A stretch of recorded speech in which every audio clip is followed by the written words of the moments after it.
Not every man wants to chase. According to Matthew Hussey, it's about 20% of men that want to chase, and it's about 20% of men that are just losers.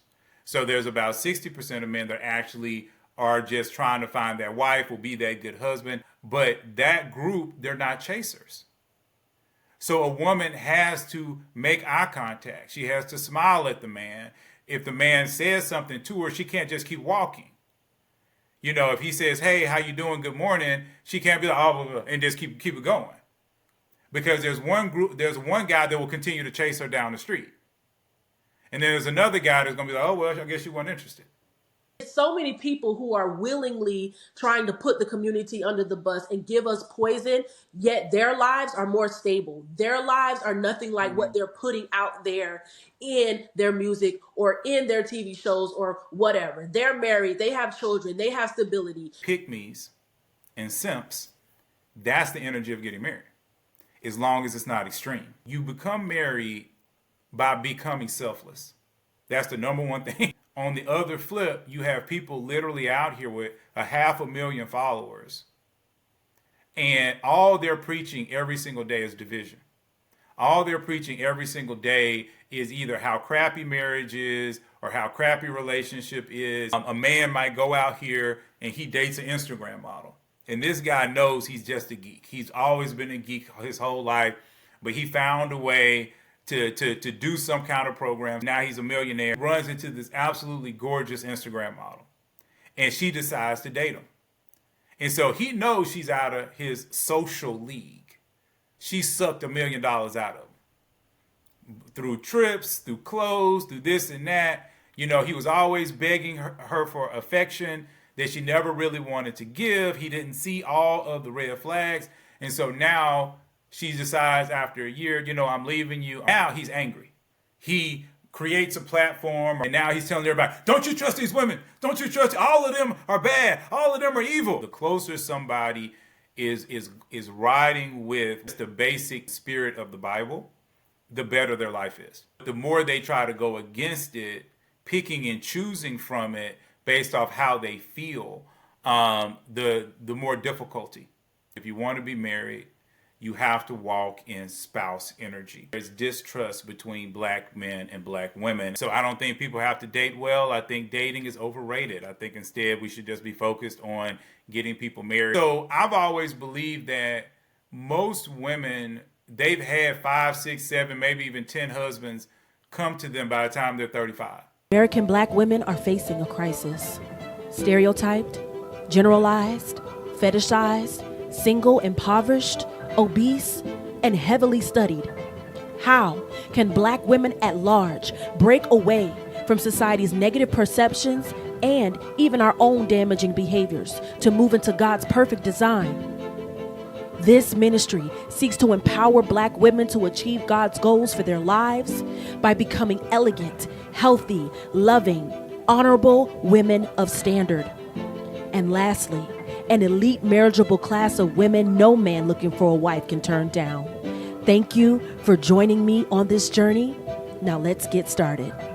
Hi wives, hi future wives. It is Abigail. Thank you so much for coming back to my channel. And I have a special guest who has been on this channel before. Let's pray real quick. God, we just thank you for the opportunity to come and talk. And we ask that you would speak through us and give people ears to hear. In Jesus' name, amen.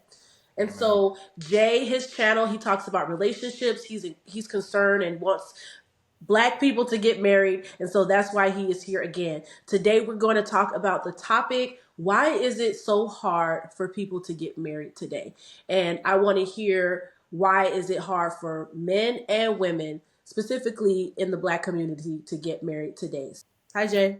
Hey, so yes, I am Jay. You can come check me out over at Jay, the number 2, and Connect right here on YouTube. And yeah, I'm all about getting people married. That's the only thing I care about. I'm not a dating coach. I'm what I would consider a getting into marriage coach. So I don't think people have to date well. I think dating is overrated. I think instead we should just be focused on getting people married, and why people are not getting married. So I think this topic today is right up my alley. Why do you believe, from what you've experienced, from what you see on your channel, the people that you've conversed with, why do you believe it's so hard for men and women to get married today, specifically in the Black community? Well, yeah, I mean, it's definitely a multi-layered situation, and I think that because I know you speak from a godly perspective, and I think that the enemy has created all these layers to confuse us, and I think you have to start there really before you can go in any depth. But I think once you get away from all that depth, then you can start to, like I say, really get into what's going on. So I think one of the main things is definitely there's distrust between black men and black women. I think the gender war, which I think is a very real thing, is one of the things right now that is causing us a problem.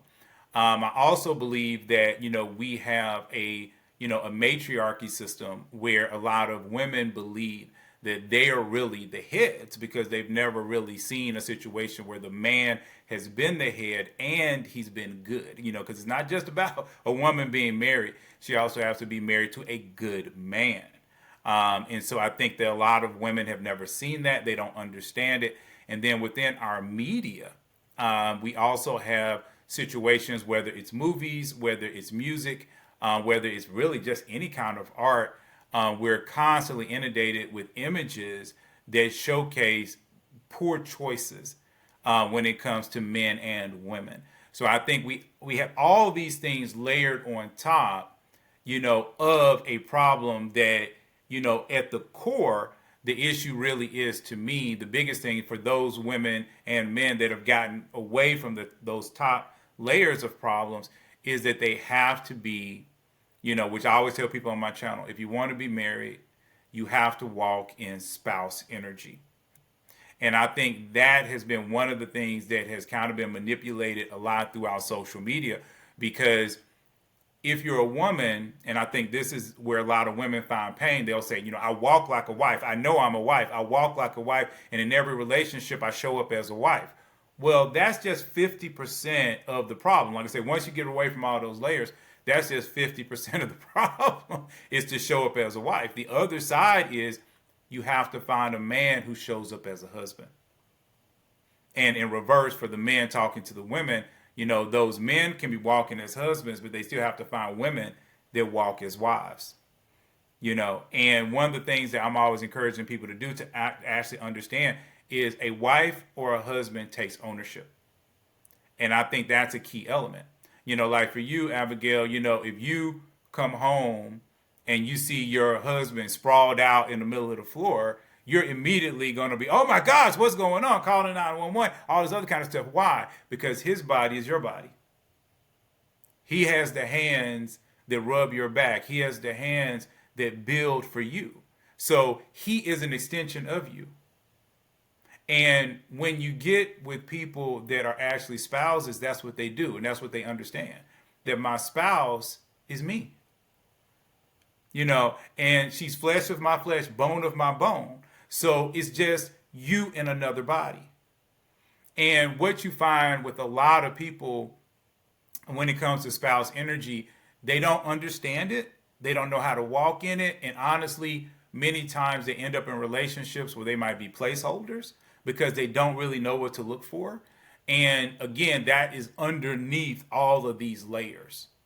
Because, as me and you've talked about before, a lot of times some of the best men are not going to be these playeristic F-boy types.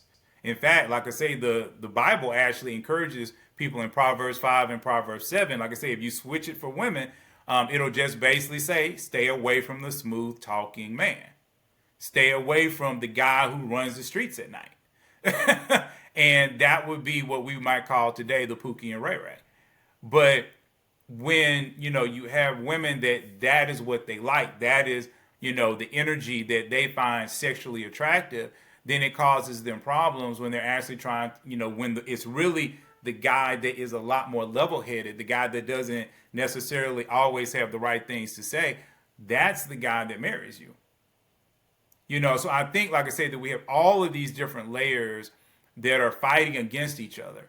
And everybody is dealing with 1, 2, 3, maybe even 4 layers of problem. But the only way that you're going to get married, to me, is that you have to almost remove all of those things. But you have to be self-aware enough to know, okay, I'm at this level. This is the level that I'm at. And I understand that I have these 2 or 3 or 4 or 5 things that are stopping me because they're in my mind, and I have to change my thinking in order to get out of it. So that is I know that because, like I said, it's a big thing, so it's kind of hard to wrap it up in 7 minutes. But I think that is, a good starting point as to, the major problems that people are having.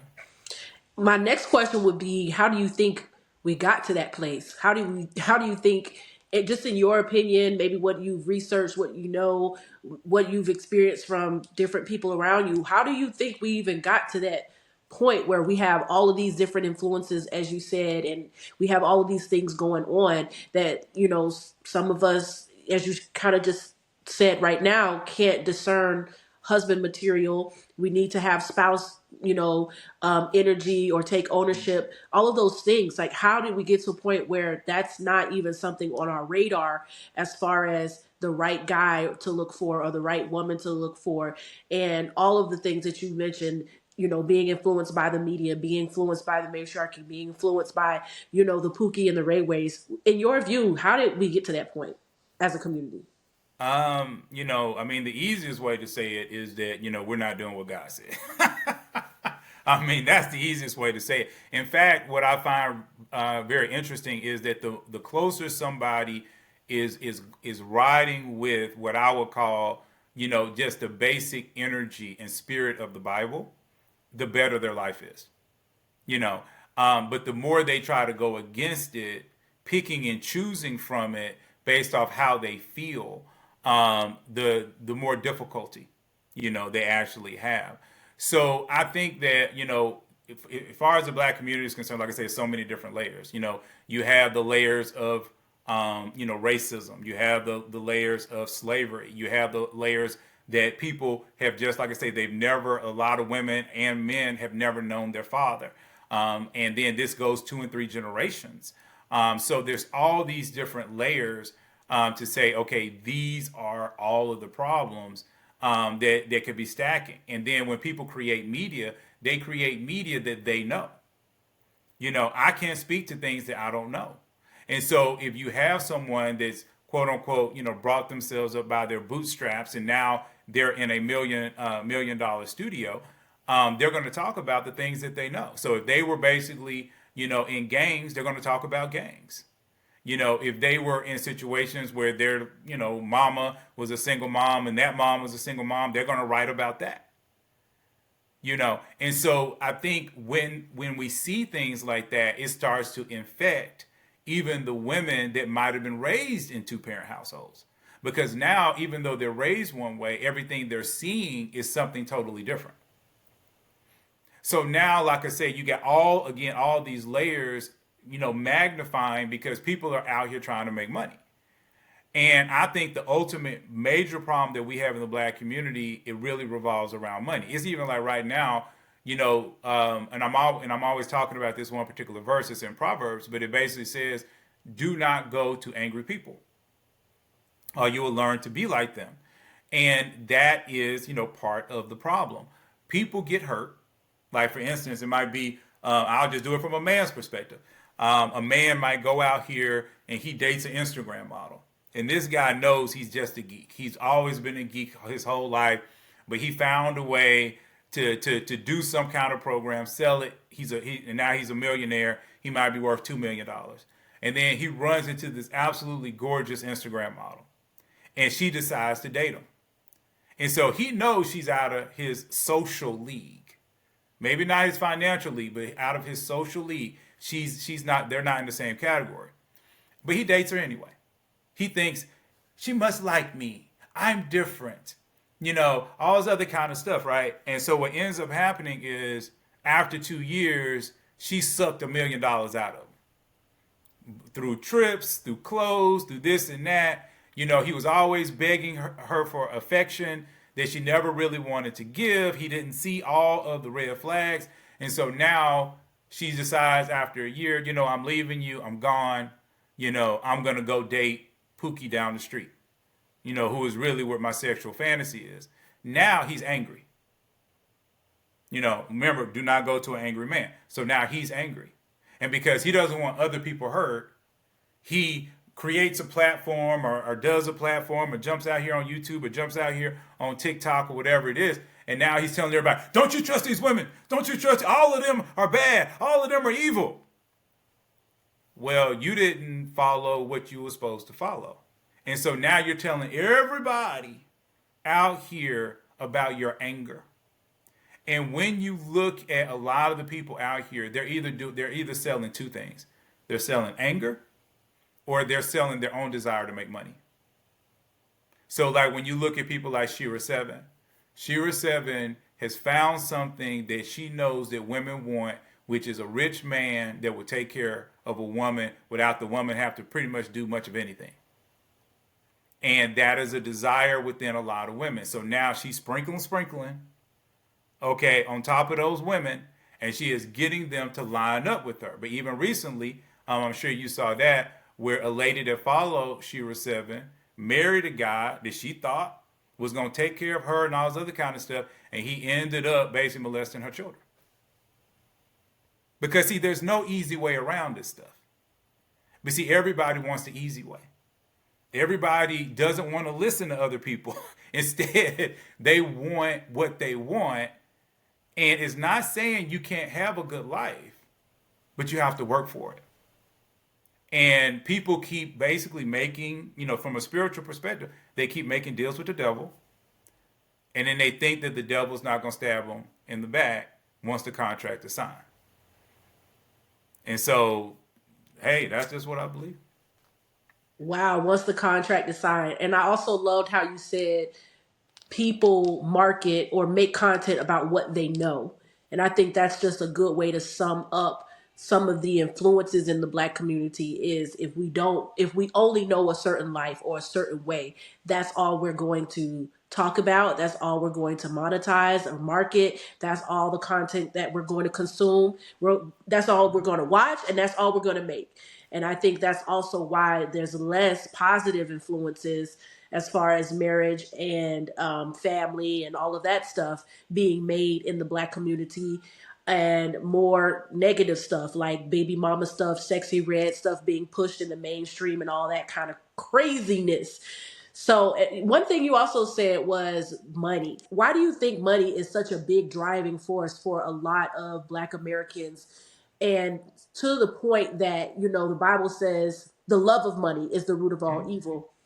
Why do you think Black America, for the most part, seems to release our morals and our values and the things that we know would help us so that we can latch on to money, so we can latch onto those things, even if it's not good for our community, even if it's not good for, making relationships work or bettering ourselves. And why do you think money is always that driving force for us?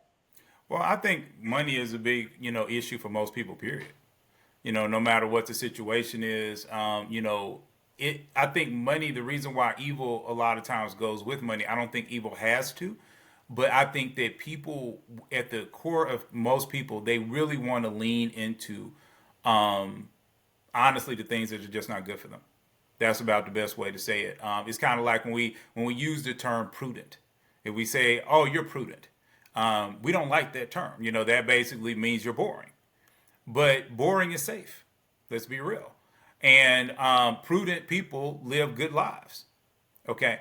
But we have this connotation as human beings, even all the way back. We see it throughout the Bible, where people did not want to live that life. They always wanted to live the life that they wanted to live.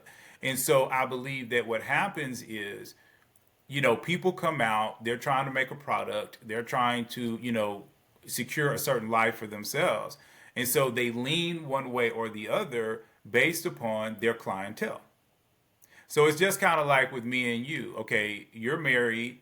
I was married for 18 years. And even before that, I was in a relationship with that particular lady, to the point that I was in that relationship pretty much for over 20 years. And even now, I desire marriage again. Okay, so you're dealing with me and you, two people who truly believe in marriage, who truly want marriage, and a lot of the women and men that I've talked to and collab with on my channel have either they're married now, or they were married for a long period of time, or they're right at the edge of being married. Okay, and what's interesting is they all have, almost all of us have a similar vision, a similar understanding of what you need to do. But then I look at a lot of our channels, and I'll be honest, I just don't think they're getting the love that they deserve. So here we are, you're learning how to be married, or to talk marriage, or to talk relationship for people that are actually living it out. But then on the other flip, you have people literally out here with 500,000 followers, and all they're preaching every single day is division. All they're preaching every single day is either how crappy marriage is, or how crappy relationship is, or this, that, and the third. And some of them know better, because there's a few of them that are actually married in that, which I thought was hilarious. In fact, there was one lady that called another lady out on it, because she said that she recognized that the very influencer that she was listening to that was telling her how bad men are were happily, this particular woman was happily married. But see, what that influencer understood was what the audience wanted to hear. And remember, the Bible talks about that, what their itchy ears wants to hear. Jesus talks about that. That's a warning. Okay. And so what we see in people is that at the end of the day, there are people that only want to listen to one thing. And then there's other people that they really capitalize on. Okay, this is what people want to listen to. I don't agree with it, but shoot, I'm going to make me some money off this one. And at the end of the day, they don't mind putting that information out. Okay, because they know, like I said, it's going to make them money. And now they can go live the life that they want to live.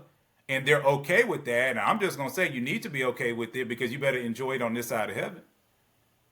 Because we also know that the Bible talks very clearly about people who lead God's people astray, and that there is more punishment upon those people.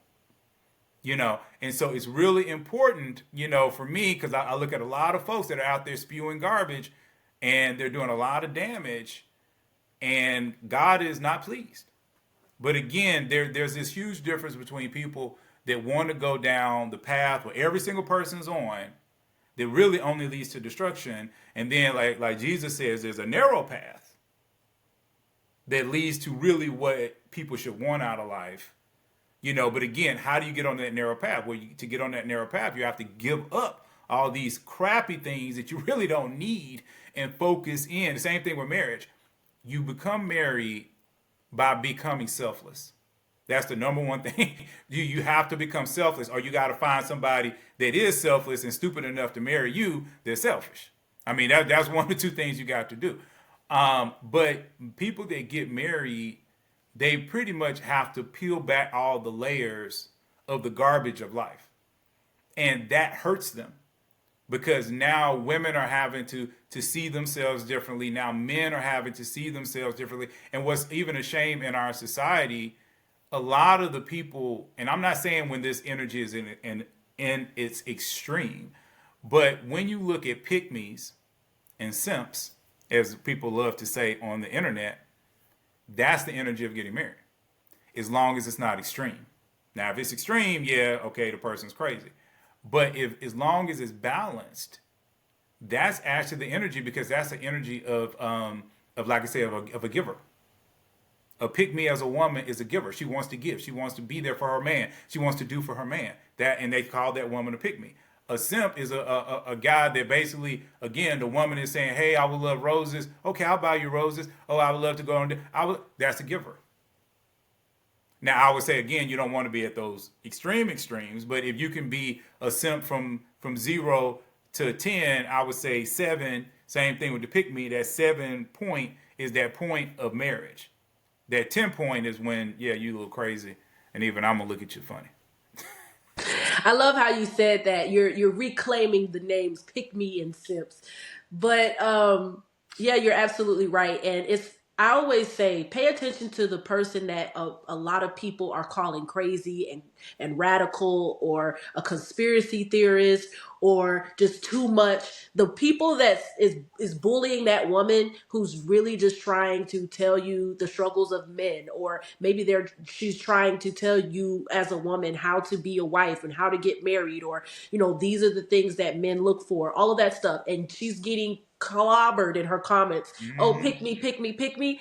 Actually, that's the one that you probably need to look at, because the people that are getting bullied by, feminists, or getting bullied by men who, say, oh, that person's a simp or whatever, that there's a reason why they're trying to bully those people, because they don't want the message to go out. They don't want those women or those men to get and receive and retain what those women or men are saying that is actually working. So when you name call someone, that invalidates what they're saying, or that makes them look bad. So always pay attention to the people that are always getting clowned online, or said, oh, that person's a pick me this.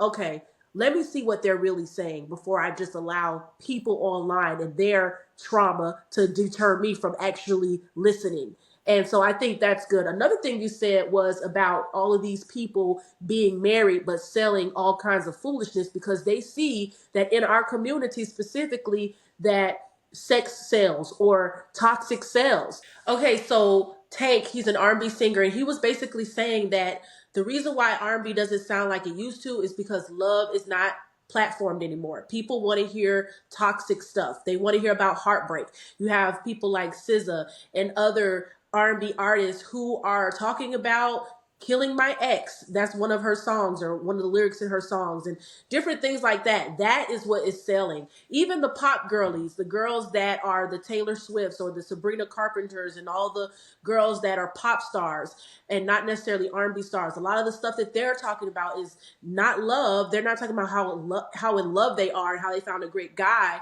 but they're talking about how they can't stand their exes, or how they're not happy with their ex, and all of this kind of stuff. And so we see what is driving the music, we see what is driving the culture, and we see specifically in the Black community, what is driving us.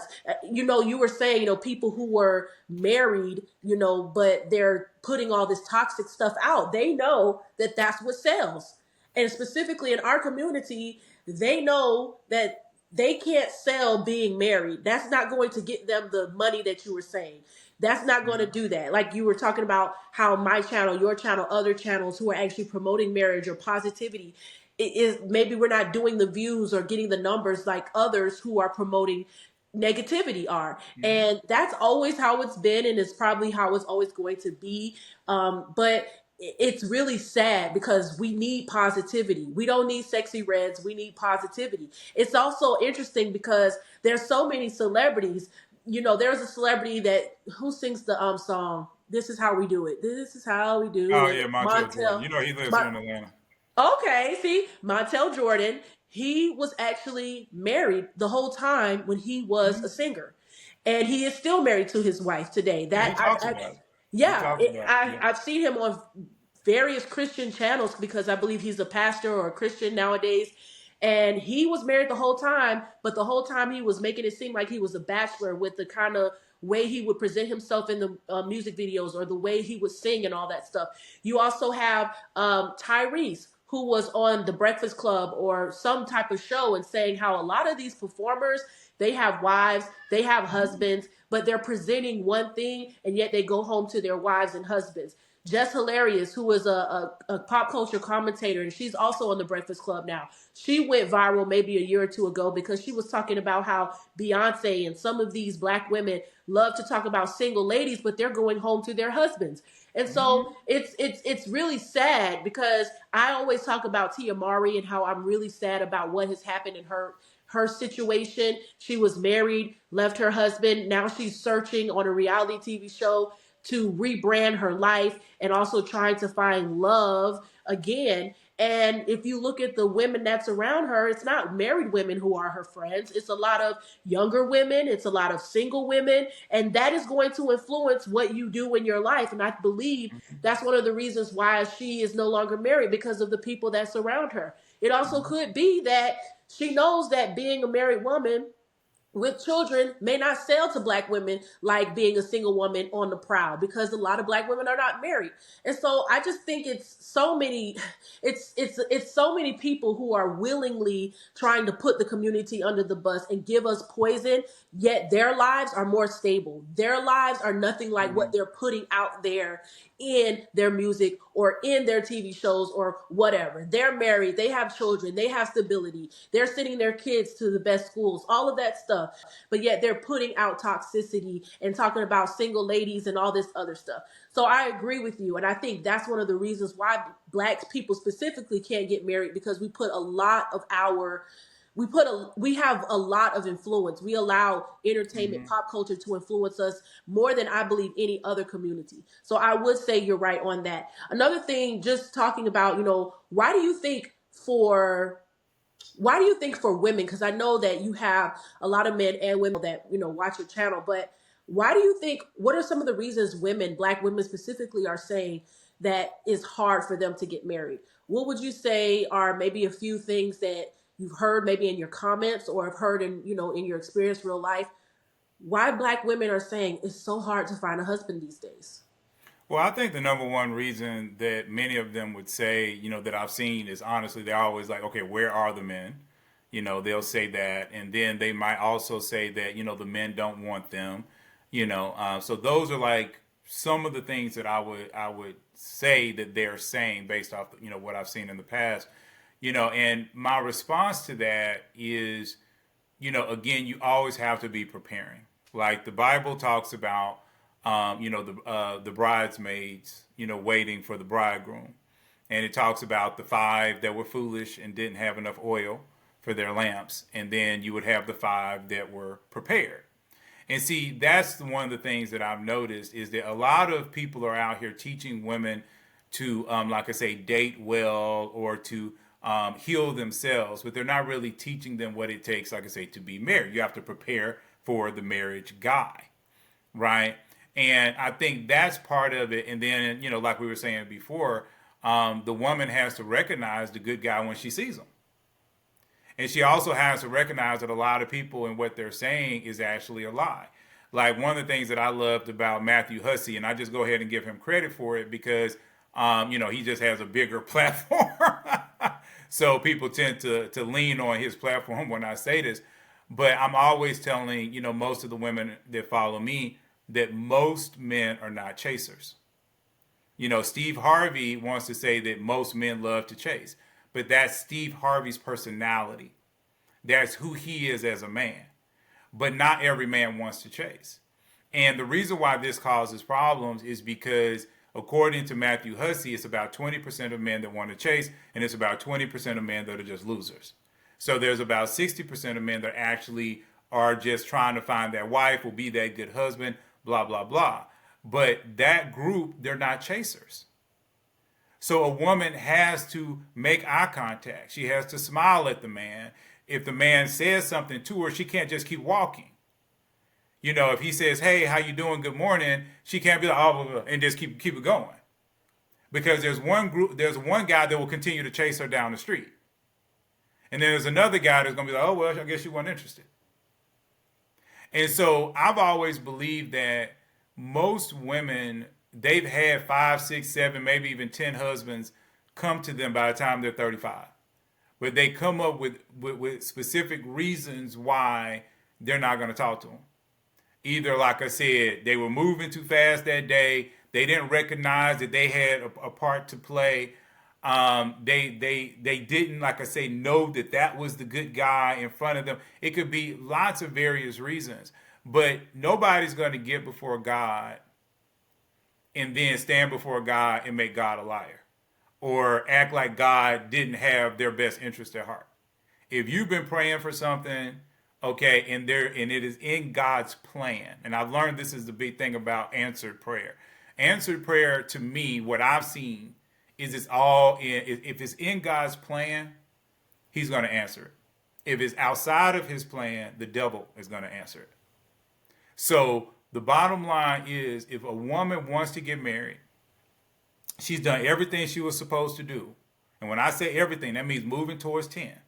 Okay, that means she's working a little bit on her beauty. She's working a little bit on her kindness. She's working a little bit, on her support. She's working on being a good person. She's trying to be healed. She's doing all these things.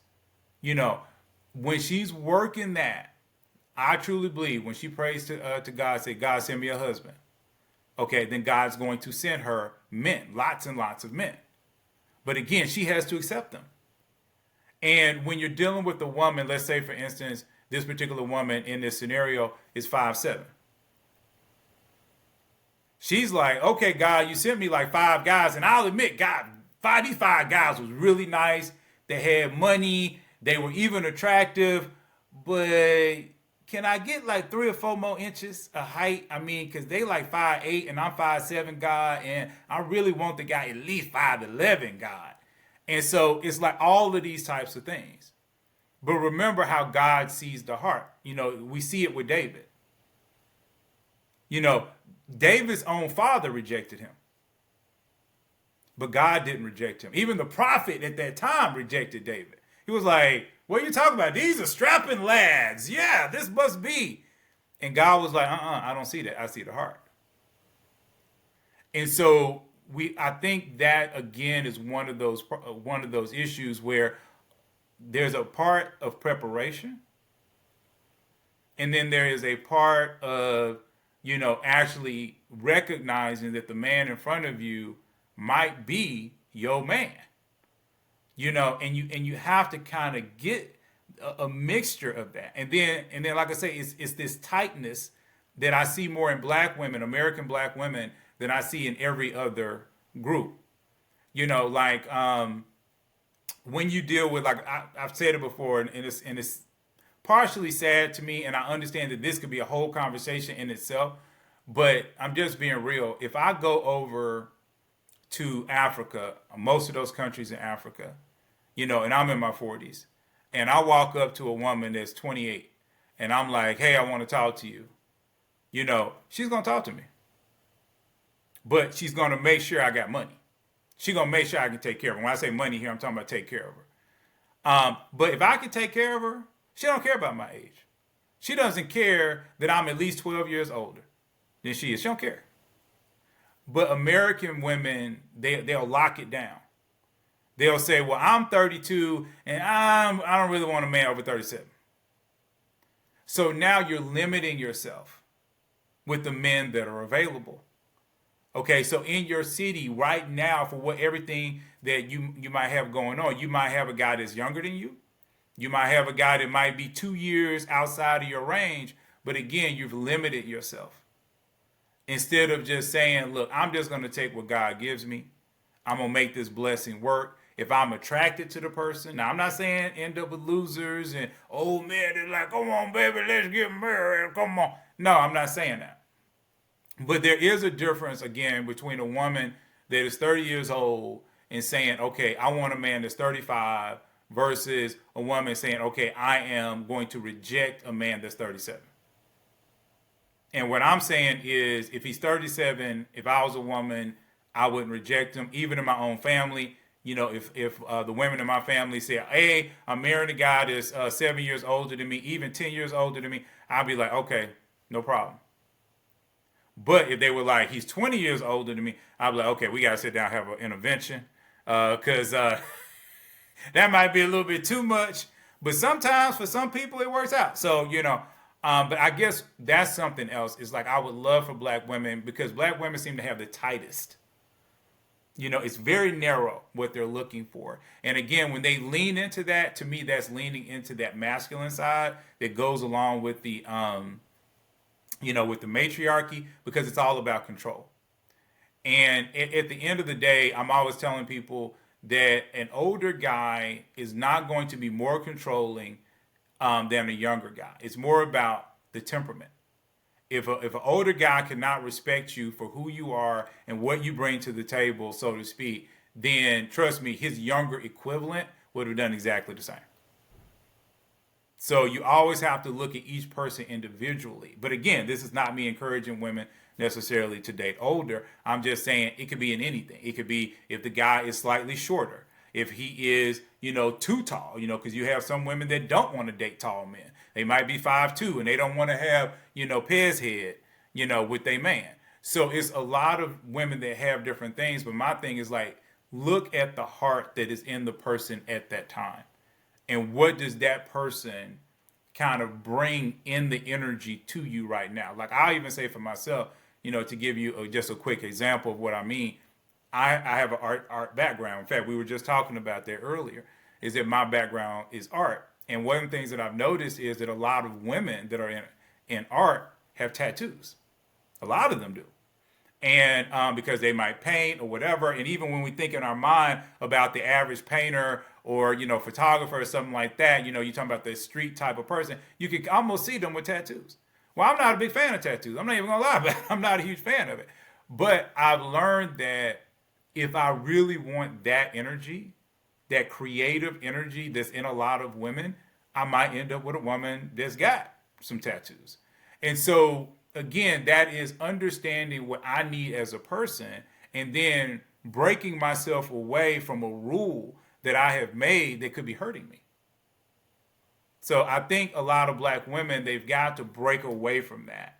They've got to see that a lot of the pain that they're going through is self-inflicted because they continue to try to go down the same path and think it's going to work. And the way the Bible says it is simple is basically it says a dog returns to their vomit in the same way a fool returns to their folly. And that is what we all do. We continue to do the same thing, but think we're going to get different results. And I think what you're saying about black women who have these expectations is kind of what we were talking about with the video that will be on your channel, is basically when you don't grow up knowing what to look for in a husband or what a husband is, what their character or their qualities are, you're going to be blinded by what others tell you you should look for. And you're going to be blinded what you see other women around you going for. And you're going to be blinded by superficial or materialistic things. And so I think that's really the issue for some black women who have those crazy expectations, is that they don't know what to look for when it comes to a husband. They don't know that how important character is. They're not really thinking about the future. They're looking up for Mr. Right Now, who can satisfy me right now, do what I need them to do right now.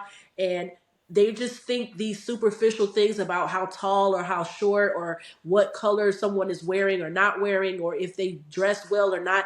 They're looking at all of those things and just bypassing character. And I think it just has a lot to do with just a lot of us not knowing what to look for when it comes to husbands, because we never had it. A similar question would be, what do you think is stopping a lot of men, specifically black men, from getting married? Honestly, I think the biggest thing today right now for a lot of men is fear. Social media has done a really great job of frightening a lot of black men, because what they see is they see a lot of black women getting divorces, a lot of black women not even feeling ashamed or sad about the divorce that they get. They're seeing men getting their money split.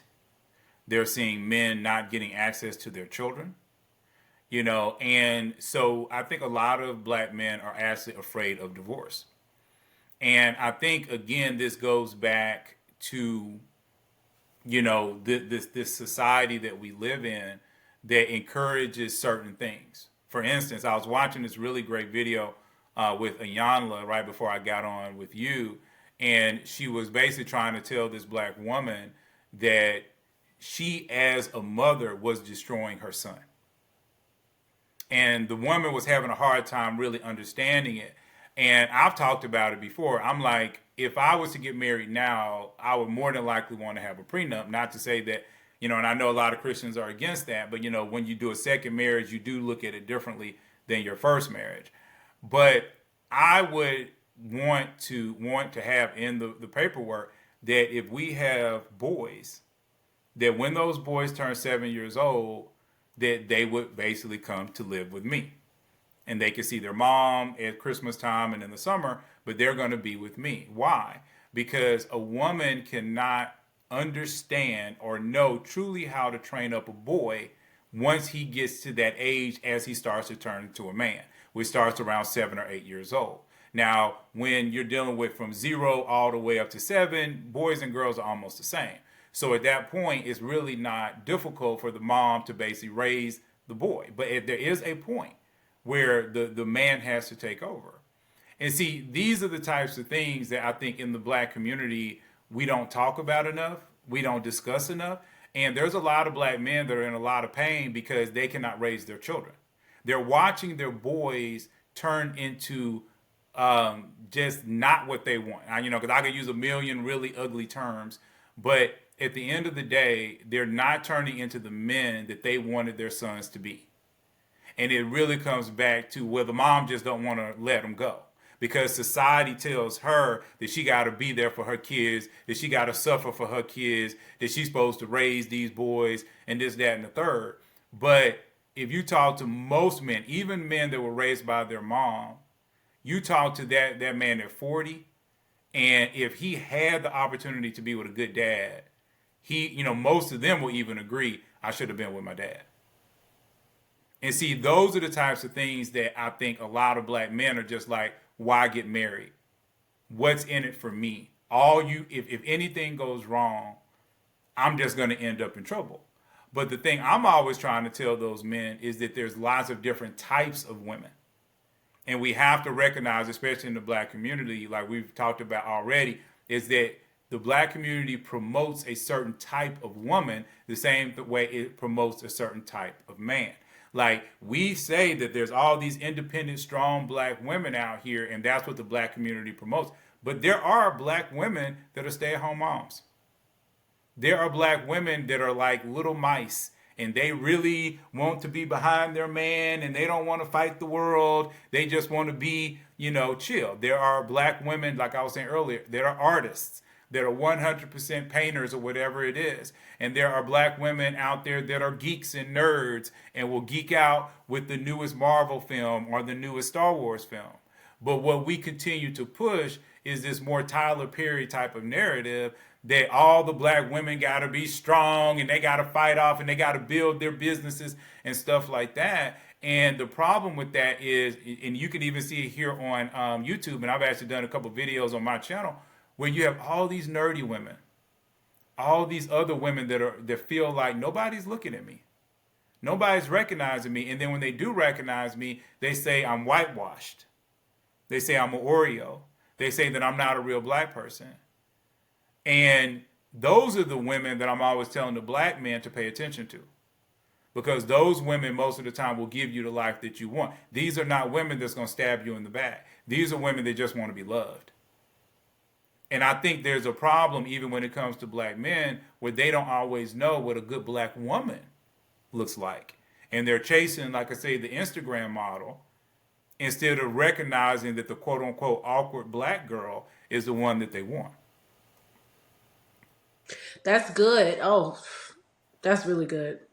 I love how you talked about nerdy black women or the quiet black woman or shy black woman, or just there are so many facets of black women, and there's a variety of black women, a variety of black men. But unfortunately, like you said, the industry is just pushing one narrative to put us all in this umbrella, which ultimately hurts us all. And I speak about this on my channel a lot, how important our image is as black women, because there's so many of us who are not into what the industry is pushing. But anyways, I could go on and on and on. The last thing I want to ask is, what do you think black women and men need to do who desire to get married? What are the solutions? What can they do to get married? What can they do to start putting themselves out there? Give us the solution. We've identified the problem. What's the solution? Okay, well, yeah, definitely the solution, I think, number one is after you've done your healing, after you have your understanding, because you got to peel the layers back. So you got to get the layers off of you. And I think after that, it is getting into situations where you can meet the opposite sex, okay, and not being intimidated, scared, worried, or concerned when the environment doesn't seem like what you want. Okay, I think that, especially for a lot of black women, is going to be key. Recently, somebody sent me a Instagram where they had this mixer that they were going to do out in California, out in LA, and the mixer got canceled. And the people were trying to make a big deal out of it. But, they really shouldn't have to me because it made them look bad. But it was 160 or 170 women signed up, but only 8 men signed up. Right? And so a lot of the women were upset, blah, blah, blah. But I'm like, well, there was 8 men there. Look at the positive. And I know a lot of even women right now, they're saying, what, huh? Here's the whole thing. Let's be real. There was an event like that here in Atlanta. It's called the Sexless Tribe. I don't know if I need to promote nobody else on your channel, but they're another really great group. And what ended up happening was I went out there, to the event. There was about 220 women and there was about 20 men. So it was almost about the same. And in that group, because women would say, "Oh, well, you should have found somebody. It's all these women." Again, all these women not ready. So I go into that environment and I walked away with about 5 connections. Of those 5 connections, I'm still only literally in contact with 2 of those women. And that's the whole point. The woman that came prepared, the woman that was ready, it didn't matter that there was 200 other women there. She still was able to get that audience that she wanted. But what a lot of women don't understand, and men don't understand, is they're not even ready. They say they are, but they're not. And so that's part of, I think, the thing. So don't ever be intimidated, worried. If you are walking in the purpose of what God has for you, if you've done what you're supposed to do, you're going to shine and you're going to go straight to the top. Okay, so that's number one, because God might have had your person there as a woman among the 8 or among the 20. And see, you worried about all these other women. Don't worry about that. What has God told you? Then next thing, just get out. I'm always saying that. Just get out the house. Walk the mall. I mean, I remember there was a time when that's what people would do. They would just literally get out and walk the mall. Walk the mall. Go to, like here in Atlanta, they have the belt line. Get on the belt line. Maybe not now because it's cold. But, in the spring. Go to parties. Go to clubs. Like one of the things that I would love to bring back is the potluck. I've talked a little bit about it on my channel. I think it's an easy fix for most of the problems. And so in order to do a potluck, you don't have to do it the old-fashioned way of literally everybody making a dish, even though you can. You could just have everybody give $10 or $5. Invite 20 people over, from your church, from your small group or whatever it is. Y'all watch football, y'all watch movies, you can have a Star Wars day, whatever it is theme that you want to do, a Marvel day, and eat pizza and talk. And for the women, all you got to do is come up with like little cards or invitations. You see a man at your church, you give him one. You say, hey, we're going to do this event at the end of the month in my house. Bring $10. We would love to see you to come up. You, as a woman, even if you're shy, you don't even have to talk to the guy. Just give him the invitation and then just walk off. And what that allows for people to do is to be in a non-judgmental environment where even introverted people and quieter people can just warm up by just relaxing, watching TV, eating, breaking bread, as people say, together. And see, this is something that women can kind of control their own destiny, because if they're in church and they see 5 or 10 men that they find attractive, then they're able to give those invitations to those men, and they can work that. So that's just, again, another solution. Joining, again, the Bible study at your church. Helping out with the men's ministry. Men's ministry need help, and they generally want women to help out the men's ministry because they want all the men to pay attention. So help out in the men's ministry. You have to be seen. As a woman, you have to be seen. Okay, so you can't hide behind every shadow and rock and crack and think that you're going to find your man. Okay, you need to be out where you can position yourself in order to find the man. And at that point, when you see him, smile, make conversation. If he says something, talk back. And another thing I find is some women, what they don't want to do is they don't ever want to have any types of conversation with a man that they don't think is their husband or that they find extremely attractive. And I think that again is a mistake, because first of all, men talk to each other. And so if you're rude to one man, he might go tell the man you like that, oh man, don't talk to that girl, she rude. She don't talk back. So it's really important for women to understand that. But then on top of that, one of the things that I find really interesting, and you can see it all over the internet, is about 50% of the women, when they get married, 50% of the women I run into will say, my husband was not my type. I see that all over the place. So it basically lets me know that most women, the man that they say they want, that's not your man anyway. Because you don't even know what your type is. And the very man that's talking to you could be your type. But you have to open your heart and give that man some time and actually have a conversation. Because, most women will really be surprised at the gems that are literally right underneath, their own nose, that they are constantly passing. Oh, God don't make mistakes. So he surrounded you with people that are in your energy if you are getting out. So I think those are lots of different ways that women can, get around really great men. But sometimes people have to make the opportunity. Just like me and you were talking about some stuff earlier about, like the awards or whatever. People have to sometimes make their own opportunity. It can't always be that you're relying upon somebody else, because our world is trying to keep people single. It really is truly trying, because that's what the devil wants. Okay? So a lot of Christians have to kind of stand up and say, okay, I'm willing to have this potluck at my house. I am willing to, like we do a speed dating on my channel. I'm willing to put myself out there for that. I'm willing to go over here and do this particular event, even though 10 men are going to show up and there's going to be 200 women. I am willing to put myself out there over and over and over again in order to meet people. And then once you meet people, don't be so quick to move fast. It is much better to be friends first, and then after you really get to know the man, understand what he's about, then allow yourself, to start having feelings. Because a lot of times I think we're moving too fast because everybody wants to hurry up and be cuddled up. Like even right now as we're filming this, we're about to head towards Christmas. Well, everybody wants cuddle time.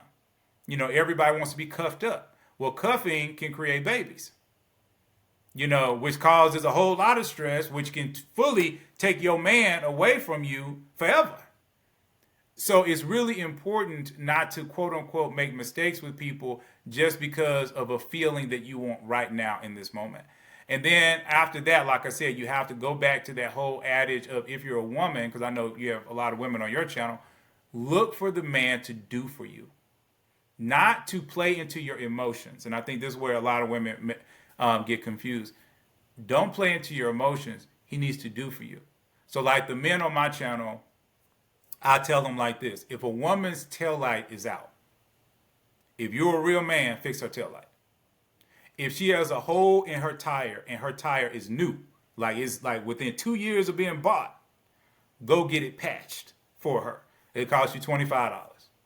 Okay? Those are things you can do. Now, if it's old tires and she's been riding that bad boy until they dead, that's on her. She knew she was going to have to get her some new tires. But you show her that you are willing to protect her, to cover her, to take care of her. Okay? And see, that is what a woman should be looking for. In fact, it might be some women that literally, when they start dating a man, they need to go back and undo their own tail light, just to see if he even noticed. Because that's what you're looking for. You're not looking for him to bring you roses. You're not looking for him to do these special dates. And see, that's what women get caught up in, because that's more emotional. But the bottom line is, a real man is going to love you out of his logic and out of his protection for you. And then if he does that first and then adds to that the love and the romance, you got you a winner.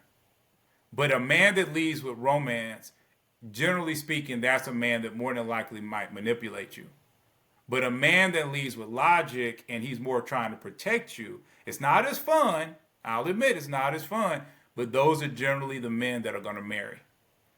And so for me, when women hang out with men for 3, 4, 5 months, and then they're basically like, oh, well, he's never done this and he's never done that and blah, blah, blah. I'm always saying, again, why are you staying with him? As a woman that's looking for marriage, as soon as you identify and you've given this guy 2 or 3 chances to show up as a husband and he shows up as a boyfriend, which means he's not doing husband duties, then at that point, it's time for you to let him go. You don't argue with him. And see, again, this is where a lot of women make their mistake. They want to have a conversation. Well, let's talk it out. Maybe he didn't know. If he didn't know, that's perfect because he wasn't taught. Or he's grabbed the ideology of these people on social media. So drop him. Drop him. And get to the man that does know. Because there is a man out there that he knows. And he's waiting right now for that woman to stop dealing with those men and come over and deal with him. And then he'll lock it down and then give you the life that you want. But I think women have to understand that. And it really works almost the same way with men. Like I said, when you go out there and the woman doesn't do anything for you, she might even tell you, oh, I've done this in the past, but I decided I'm not going to do it anymore. Or I've done it in the past, but now a man has to jump through 100 hoops before I'll do it for him. No, and then she's not healed. So again, there's no sense in you waiting on it. Just let her go and then go to the next person. And so I believe that a lot of people waste their time in hopes and dreams instead of focusing in on the very people that will love them now. And you never know what somebody's going to do 10 years from now, 5 years from now. It is much better, as people say, to have a bird in the hand versus, two that ain't in your hand, so to speak. So I just think that people need to focus in on that. And I think if they do, then they'll have a lot more success and have that true opportunity of getting married. I love that. Thank you so much. You said so many good things. I think this is going to be very beneficial to all of the women who watch this video. Oh my goodness, guys. Like, comment, and subscribe. Also, go to Jay's channel. Make sure you look at it. Check it out. Lots of cool information and videos there. Any other things that you want to say or add? No, I just thank you for having me on again. I love you. I love, your channel. And I'm hoping we just continue to collaborate in the future. Awesome. Well, guys, you have a blessed day. And thank you, Jay. Bye. Right.